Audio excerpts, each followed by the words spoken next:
Introduction. Out from the Heart by James Allen, read by Lou Lambert, originally published in 1904. Make pure thy heart, and thou wilt make thy life rich, sweet, and beautiful, unmarred by strife. Guard well thy mind, and noble, strong, and free. Nothing shall harm, disturb, or conquer thee, for all thy foes are in thy heart. And mind there also thy salvation thou wilt.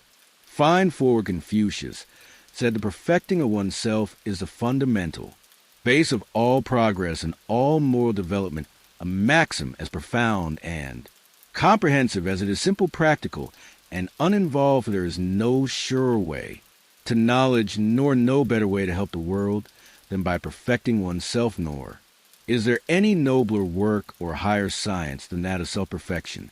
He who studies how to become faultless, who strives to be pure-hearted, who aims at the possession of a calm, wise, and serene mind, engages in the most sublime task that man can undertake, and the results of which are perceptible in a well-ordered, blessed, and beautiful life. James Allen, The Heart and the Heart and the Life. Life is the heart, so is the life that within is ceaselessly becoming the. Without nothing remains unrevealed, that which is hidden is but for time it ripens and comes forth at. Last seed, tree blossom, and fruit is the fourfold order of the universe. From the state of a man's heart proceed the conditions of his life. His thoughts blossom into deeds, and his deeds bear the fruitage of character and destiny. Life is ever unfolding from within and revealing itself to the light. And thoughts engendered in the heart at last reveal themselves in words, actions, and things. Accomplished as a fountain from the hidden spring, so issues man's life from the secret recesses of his heart. All that he is and does is generated there. All that he will be and do will take its rise. There's sorrow and gladness, suffering and enjoyment, hope and fear, hatred and love, ignorance and enlightenment are nowhere but in the heart. They are solely mental conditions. Man is the keeper of his heart, the watcher of his mind, the solitary sentinel of his citadel of life. As such, he can be diligent or negligent. He can keep his heart more and more carefully. He can more strenuously watch and purify his mind, and he can guard himself against the thinking of unrighteous thoughts. This is the way of enlightenment and bliss. On the other hand, he can live loosely and carelessly, neglecting the supreme task of rightly ordering his life. This is the way of self-delusion and suffering. Let a man realize that life in its totality proceeds from a mind, and lo, the way of blessedness is opened up to him, for he will then discover that he possesses a power to rule his mind and to fashion it in accordance with his ideal. So will he elect to strongly and steadfastly walk those pathways of thought and action which are altogether excellent to him. Life will become beautiful and sacred, and sooner or later he will put to flight all evil, confusion, and suffering, for it is impossible for a man to fall short of liberation, enlightenment, and peace who guards with unwearying diligence the gateway of his heart, the nature and power of mind. The nature and power of mind is the arbiter of life. It is the creator and shaper of conditions and the recipient of its own results. It contains within itself both the power to create illusion and to perceive reality. Mind is the infallible weaver of destiny. Thought is the thread good and evil deeds are the warp and woof and the web woven upon. The loom of life is character. Mind clothes itself in garments of its own, making man as a mental being possesses all the powers of mind and is furnished with a limitable choice. He learns by experience, and he can accelerate or retard his experience. He is not arbitrarily bound at any point, but he has bound himself at many points, and having bound himself, he can, when he chooses, liberate himself. He can become bestial or pure ignoble or noble foolish or wise just as he chooses. He can by recurring practice form habits, and he can by renewed effort break them off. He can surround himself with illusions until truth is completely lost, and he can destroy one and another of those illusions until truth is entirely recovered. His possibilities are limitless. His freedom is complete. It is the nature of mind to create its own conditions and to choose the states in which it shall dwell. It also has the power to alter any condition and to abandon any state, and this it is continually doing as it gathers knowledge of state after state by repeated choice and exhaustive Experience, inward processes of thought, make up the sum of character and life. And man can modify and alter these processes by bringing will and effort to bear upon them the bonds of habit impotence, and sin are self-made and can only be destroyed by oneself. They exist nowhere but in one's mind, and although they are directly related to outward things, they have no real existence in those things. The outer is molded and vivified by the inner, and never the inner by the outer temptation, does not arise in the outer object, but in the lust of the mind for that object, nor do suffering and sorrow inhere in external things and happenings of life, but in an undisciplined attitude of mind toward those things and happenings of mind that is disciplined by purity and fortified by wisdom, avoids all those lusts and desires which are inseparably bound up with affliction, and so arrives at enlightenment and peace, to condemn others as evil and to rail against outside conditions as the source of evil increases, and does not lessen the world's suffering and unrest. The outer is but the shadow and effect of the inner, and when the heart is pure, all outward things are pure, all growth, and life is from within outward all. Decay and death is from without inward. This is a universal law, all evolution.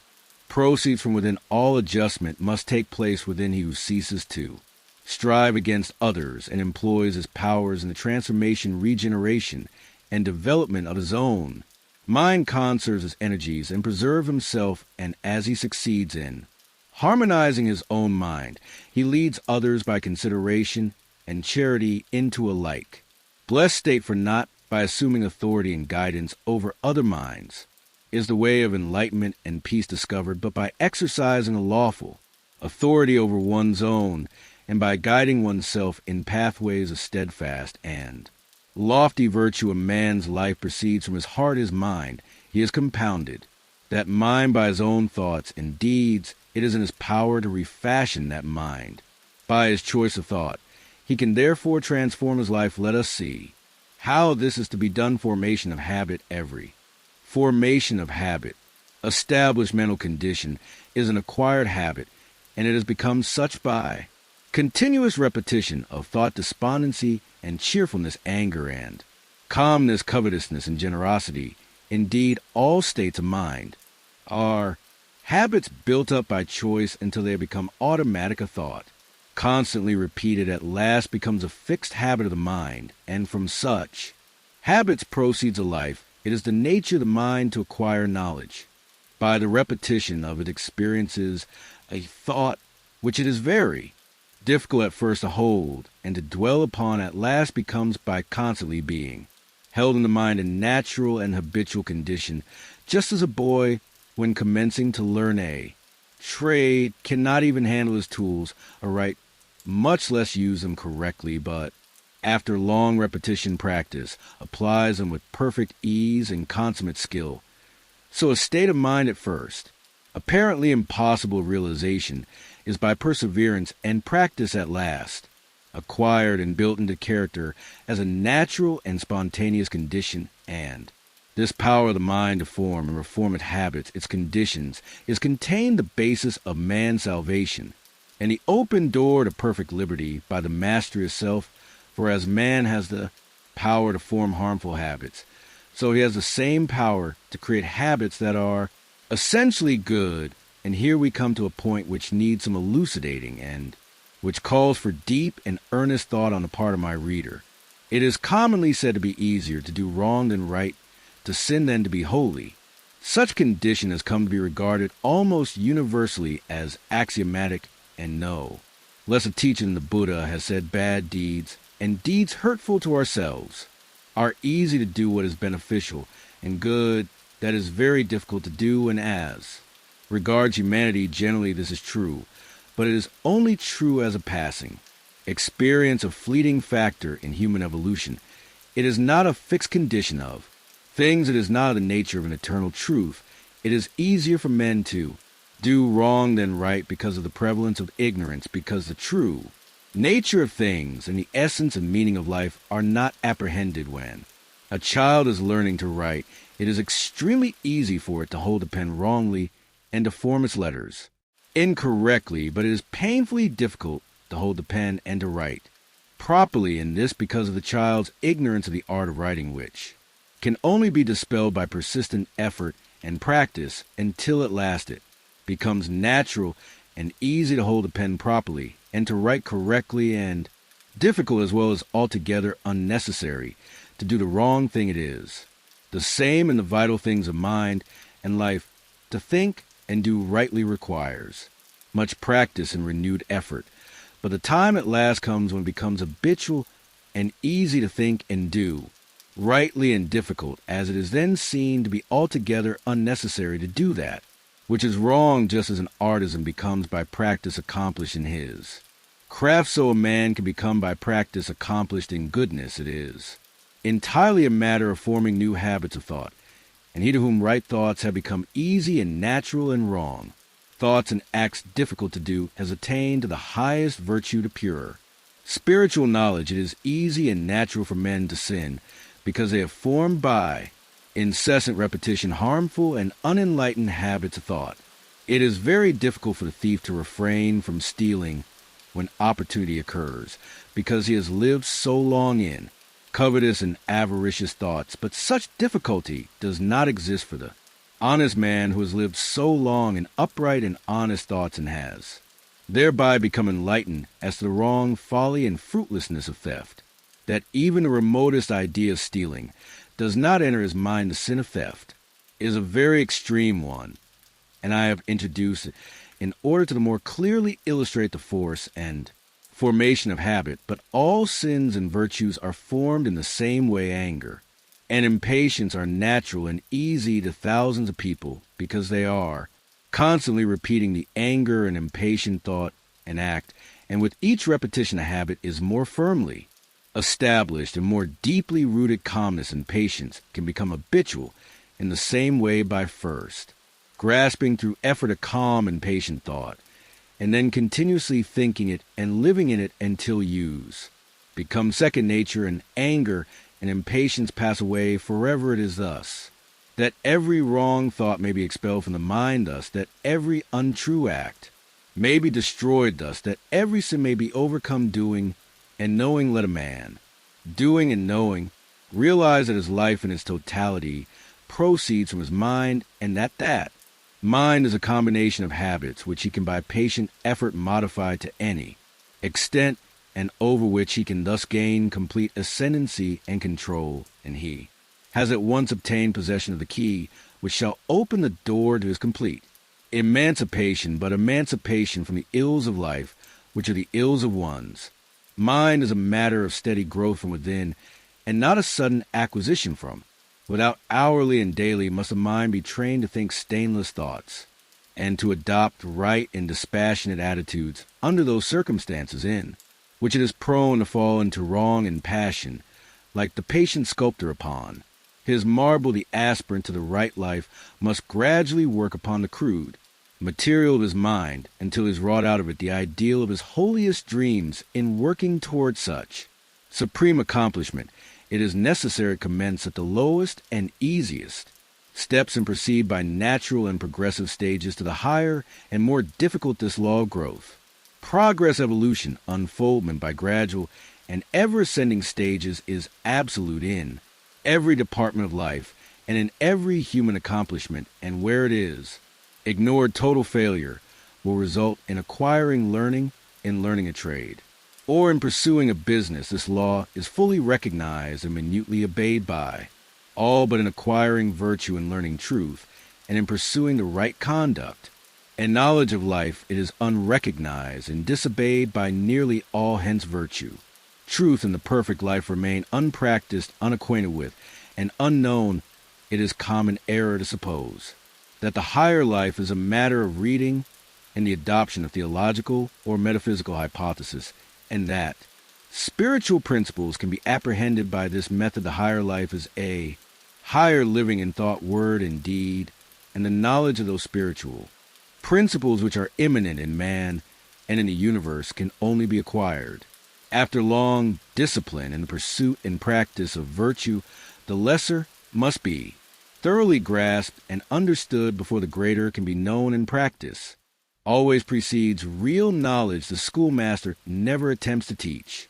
His pupils the abstract principles of mathematics at the commencement he knows that by such a method teaching will be vain and learning impossible he first places before them a simple sum, and having explained it leaves them to do it, when after repeated failures and ever renewed effort they have succeeded in doing it correctly. A more difficult task is set them, and then another, and not until the pupils have through many years of diligent application mastered all the lessons in arithmetic, does he attempt to unfold to them the underlying mathematical principles in learning a trade, say that of mechanic. The boy is not at first taught the principles of mechanics, but a simple tool is put into his hand, and he is told how rightly to use it, and is then left to do it by effort and practice as he succeeds in applying his tools correctly. More and more difficult tasks are set him, until after several years of successful practice he is prepared to study and grasp the principles of mechanics in a properly governed household. The child is first taught to be obedient and to conduct itself properly under all circumstances. The child is not even told why it must do this, but is commanded to do it, and only after it has so far succeeded in doing what is right and proper is it told why it should do it. No father would attempt to teach his child the principles of ethics before exacting from it the practice of filial duty and social virtue. Thus practice ever precedes knowledge, even in the ordinary things of the world, and in spiritual things, in the living of the higher life. This law is rigid in its exactions. Virtue can only be known by doing, and the knowledge of truth can only be arrived at by perfecting oneself in the practice of virtue. And to be complete in the practice and acquisition of virtue is to be complete in the knowledge of truth. Truth can only be arrived at by daily and hourly doing the lessons of virtue, beginning at the simple and passing on to the more difficult, and as a child patiently and obediently learns its lessons at school, constantly practicing, ever exerting itself until all failures and difficulties are surmounted. Even so does the child of truth apply himself to right doing in thought and action, undeterred by failure and made stronger by difficulties. As he succeeds in acquiring virtue, his mind unfolds itself in the knowledge of truth, and it is knowledge in which he can securely rest. First steps in the higher life. Seeing that the path of virtue is the path of knowledge, and that before the all-embracing principles of truth can be comprehended, perfection in the more lowly steps must be acquired. How then shall a disciple of truth commence? How shall one who aspires to the righting of his mind and the purification of his heart, that heart which is a fountain and repository of all issues of life, learn the lessons of virtue, and thus build himself up in the strength of knowledge, destroying ignorance and the ills of life? Were the first lessons. The first steps, how are they learned, how are they practiced, how are they mastered and understood? The first lessons consist in overcoming those wrong mental conditions which are most easily eradicated, and which are the common barriers to spiritual progress, as well as in practicing the simple domestic and social virtues.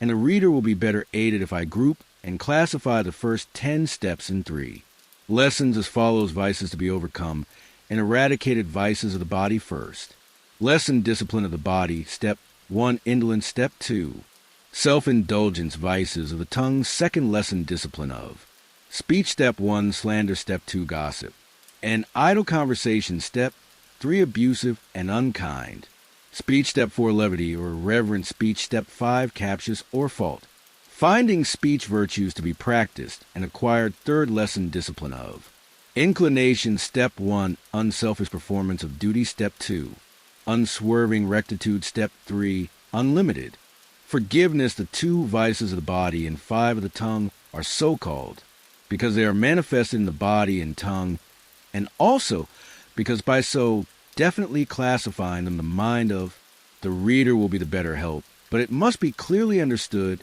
that these vices arise primarily in the mind, and are wrong conditions of heart worked out in the body, and the tongue. The existence of such chaotic conditions is an indication that the mind is altogether unenlightened as to the real meaning and purpose of life, and their eradication is the beginning of a virtuous, steadfast, and enlightened life. But how shall they be overcome and eradicated by first and at once checking and controlling their outward manifestations? By suppressing the wrong act, this will stimulate the mind to watchfulness and reflection, until by repeated practice it will at last come perceive and understand the dark and wrong conditions of mind out of which such acts spring, and will abandon them entirely. It will be seen that the first step in the discipline of the mind is the overcoming of indolence. This is the easiest step, and until it is perfectly accomplished, the other steps cannot be taken. The clinging to indolence constitutes a complete barrier to the path of truth. Indolence consists of giving the body more ease and sleep than it requires, in procrastinating and in shirking, and neglecting those things which should receive immediate attention. This condition of laziness must be overcome by rousing up the body at an early hour, giving it just the amount of sleep it requires for complete recuperation, and by doing promptly and vigorously every task and duty, no matter how small, as it comes along on.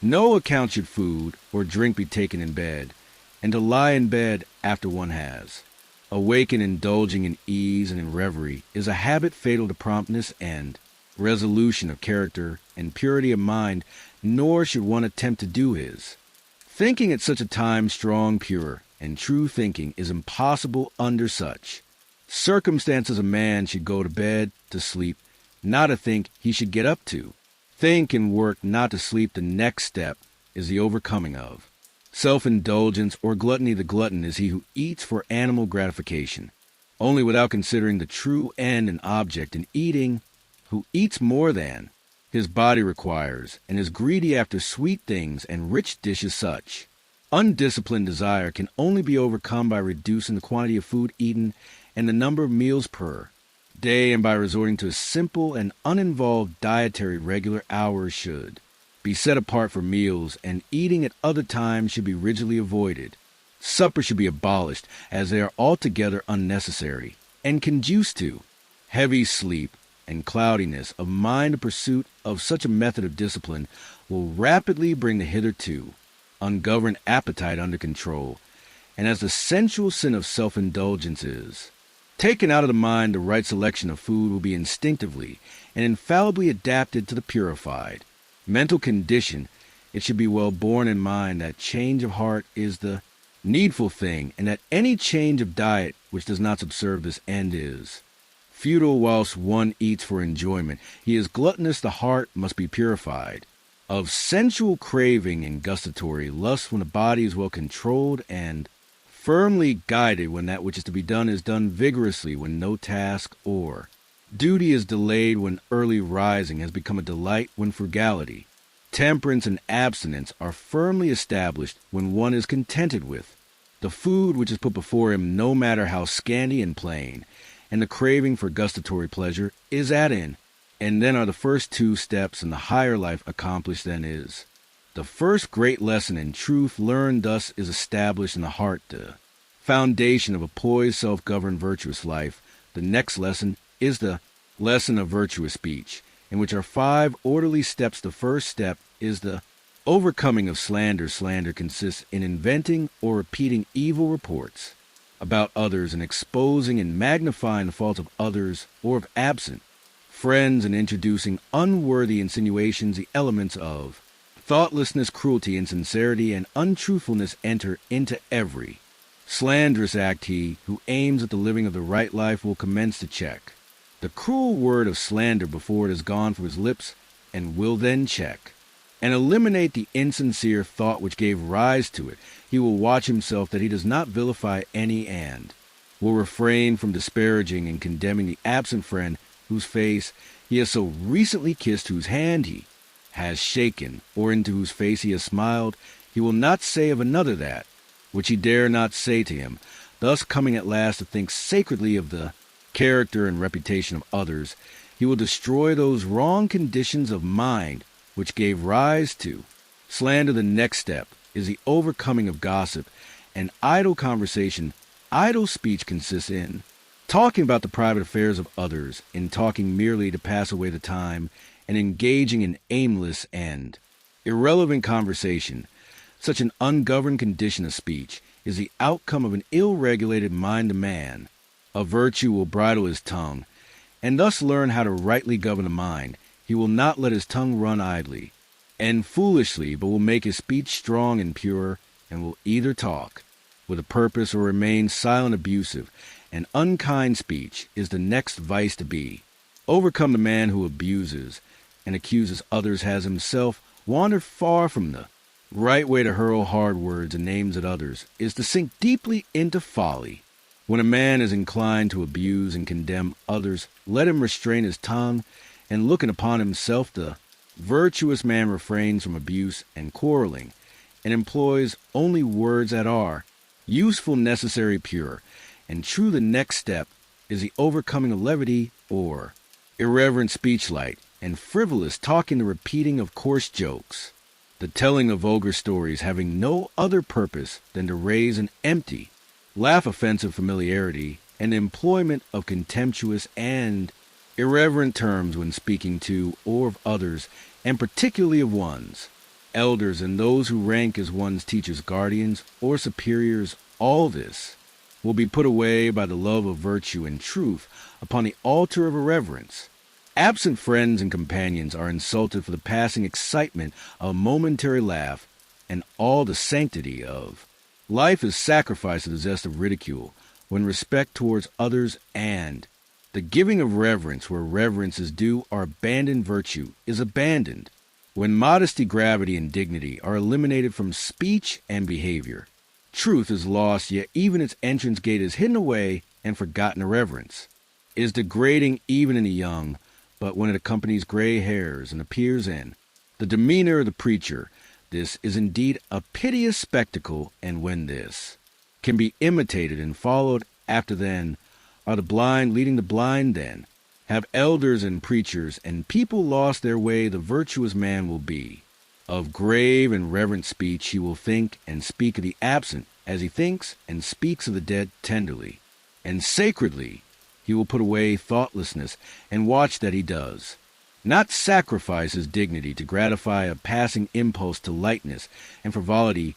His mirth will be pure and innocent, and his voice will become subdued and musical, and his soul be filled with grace and sweetness as he succeeds in conducting himself as becomes a man of truth. The last step in the second lesson is the overcoming of captious or fault-finding speech. This vice of the tongue consists in magnifying and harping on small or apparent faults, in foolish quibbling and hair-splitting, and in pursuing vain arguments based upon groundless suppositions, beliefs, and opinions. Life is short and real, and sin and sorrow and pain are not remedied by carping and contention. The man who is ever on the watch to catch at the words of others in order to contradict and controvert them has yet to reach the higher way of holiness, the truer life of self. Surrender. The man who is ever on the watch to check his own words in order to soften and purify them will find the higher way and the truer life. He will conserve his energies, maintain his composure of mind, and preserve within himself the spirit of truth when the tongue is well controlled and wisely subdued, when selfish impulses and unworthy thoughts no longer rush to the tongue demanding utterance, when the speech has become harmless, pure, gentle, gracious, and purposeful, and no word is uttered but in sincerity and truth. Then are the 5 steps in virtuous speech accomplished. Then is the second great lesson in truth learned and mastered. And now some will ask, but why all this discipline of the body and restraint of the tongue? Surely the higher life can be realized and known without such strenuous labor, such incessant effort and watchfulness. No, it cannot in the spiritual. As a material, nothing is done without labor, and the higher cannot be known until the lower is fulfilled. Can a man make a table before he has learned how to handle a tool and drive a nail? And can a man fashion his mind in accordance with truth before he has overcome the slavery of his body? As the intricate subtleties of language cannot be apprehended and wielded before the alphabet, and the simplest words are mastered, neither can the deep subtleties of the mind be understood and purified before the ABC of right conduct is perfectly acquired, and as for the labor involved, does not the youth joyfully and patiently submit himself to a 7-year apprenticeship in order to master a craft, and does he not day by day carefully and faithfully carry out every detail of his master's instructions, looking forward to the time when, perfected through obedience and practice, he shall be himself a master, whereas the man who sincerely aims at excellence in music, painting, literature, in any trade, business, or profession, who is willing to give his whole life to the acquirement of his particular perfection, shall labor then be considered where the very highest excellence is concerned, the excellence of truth. He who says the path which you should point out is too difficult, I must have truth, without labor salvation, without effort that man will not find his way out of the confusions and sufferings of selfhood. He will not find the calm and well fortified mind in the wisely ordered life.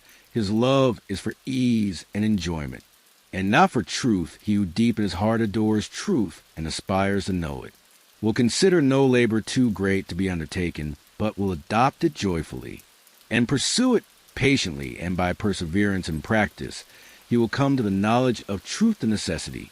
For this preliminary discipline of the body and tongue will be the more clearly perceived when it is fully understood that all these wrong outward conditions are merely the expressions of wrong conditions of heart and indolent body. Means an indolent mind and ill-regulated tongue reveals an ill-regulated mind. In the process of remedying the manifested condition is really a method of rectifying the inward state. Moreover, the overcoming of these conditions is only a small part of what is really involved in the process. The ceasing from evil leads to and is inseparably connected with the practice of good. While a man is overcoming indolence and self-indulgence, he is really cultivating and developing the virtues of abstinence, temperance, punctuality, and self-denial, and is acquiring that strength, energy, and resolution which are indispensable to the successful accomplishment of the higher tasks. While he is overcoming the vices of speech, he is developing the virtues of truthfulness, sincerity, reverence, kindliness, and self-control, and is gaining that mental steadiness and fixedness of purpose without which the remoter subtleties of the mind cannot be regulated, and the higher stages of conduct and enlightenment cannot be reached. Also, as he has to do right, his knowledge deepens and his insight is intensified, and as a child's heart is glad when a school task is mastered, so with each victory achieved the man of virtue experiences a bliss which the seeker after pleasure and excitement can never know. And now we come to the third lesson in the higher life, which consists in practicing and mastering in one's daily life 3 great fundamental virtues. Virtue 1, unselfish performance of duty. Virtue 2, unswerving rectitude. And virtue 3, unlimited forgiveness, having prepared the mind by overcoming the more surface and chaotic conditions mentioned in the first 2 lessons. The striver after virtue and truth is now ready to enter upon greater and more difficult tasks, and to control and purify the deeper motives of the heart. Without the right performance of duty, the higher virtues cannot be known, and truth cannot be apprehended. Duty is generally regarded as an irksome labor, compulsory, something which must be toiled through or in some way circumvented. The way of regarding duty proceeds from a selfish condition of mind and a wrong understanding of life. All duty should be regarded as sacred, and its faithful and unselfish performance one of the leading rules of conduct. All personal and selfish considerations should be extracted and cast away from the doing of one's duty, and when this is done, duty ceases to be irksome and becomes joyful. Duty is only irksome to him who craves some selfish enjoyment or benefit for himself. Let the man who is chafing under the irksomeness of his duty look to himself, and he will find his weariness proceeds not from the duty itself, but from his selfish desire to escape it. He who neglects duty, be it great or small, or of a public or private nature, neglects virtue. He who in his heart rebels against duty rebels against virtue. When duty has become a thing of love, and when every particular duty is done accurately, faithfully, and dispassionately, there is much subtle selfishness removed from the heart, and a great step is taken to the heights of truth. The virtuous man concentrates his mind on the perfect doing of his own duty and does not interfere with the duty of another. The second step in the third lesson is the practice of unswerving rectitude. This virtue must be firmly established in the mind and soul. Enter into every detail of man's life. All dishonesty, deception, trickery, and misrepresentation must be forever put away, and the heart be purged of every vestige of insincerity and subterfuge, the least swerving from the path of rectitude is a deviation from virtue. There must be no extravagance and exaggeration of speech, but the simple truth should be stated engaging in. Deception, no matter how apparently insignificant for vainglory or with the hope of personal advantage, is a state of delusion which one should make efforts to dispel. It is demanded of the man of virtue that he shall not only practice the most rigid honesty in thought, word, and deed, but that he shall be exact in his statements, omitting and adding nothing to the actual truth. In thus shaping his mind to principle of rectitude, he will gradually come to deal with people and things in a just and impartial spirit, considering equity before himself and viewing all things with freedom from personal bias, passion, and prejudice. When the virtue of rectitude is fully practiced, acquired, and comprehended, so that all temptation to untruthfulness and insincerity has ceased, then is a heart made pure and noble, then is character strengthened and knowledge enlarged, and life takes on a new meaning and a new power. Thus is the second step accomplished. The third step is a practice of unlimited forgiveness. This consists in overcoming the sense of injury which springs from vanity, selfishness, and pride, and in exercising disinterested charity and large-heartedness towards all spite.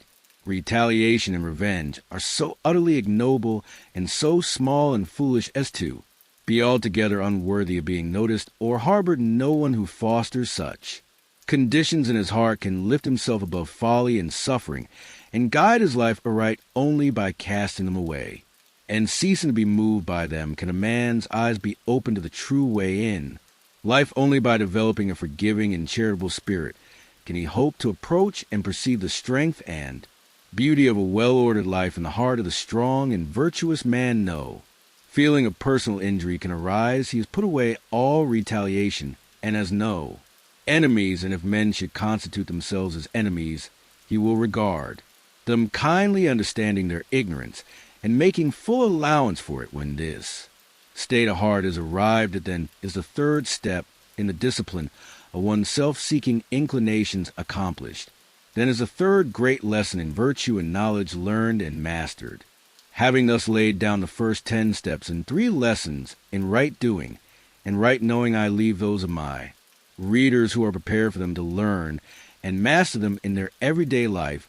There is, of course, a still higher discipline of the body, a more far-reaching discipline of the tongue, and greater and more all-embracing virtues to acquire and understand before the highest state of bliss and knowledge can be apprehended. But it is not my purpose to deal with them here. I have expounded only the first and easiest lessons on the higher path, and by the time these are thoroughly mastered, the reader will become so purified, strengthened, and enlightened that he will not be left in the dark as to his future progress. Those of my readers who have completed these 3 lessons will already have perceived beyond and above the high altitudes of truth and the narrow and precipitous track which leads to them, and will choose whether they shall proceed the straight path which I have laid down, can be pursued by all with greater profit to themselves and to the world. And even those who do not aspire to the attainment of truth will develop greater intellectual and moral strength, finer judgment, and deeper peace of mind by perfecting themselves in this path, nor will their material prosperity suffer by this change of heart. Nay, it will be rendered truer, purer, and more enduring for it. There is no one who is incapable of succeeding and unfitted to achieve it is the man who has abandoned the petty dissipations and everyday vices of his kind, who is strong to rule his body and his mind, and who pursues with fixed resolve the path of unswerving integrity and sterling virtue. Mental conditions and their effects, without going into the details, mental conditions and their effects are the greater steps and lessons in the right life, as they ask outside the scope of This small work a few hints and statements concerning those mental conditions from which life innets. Totality springs will prove helpful to those who are ready and willing to penetrate further into that inner realm of heart and mind where love and wisdom and peace await the strenuous comber all. Sin is ignorance. It is a condition of darkness and undevelopment. The wrong thinker and the wrongdoer is in the same position in the school of life as is the ignorant pupil in the school of learning he has yet to learn how to think and act correctly, that is in accordance with law.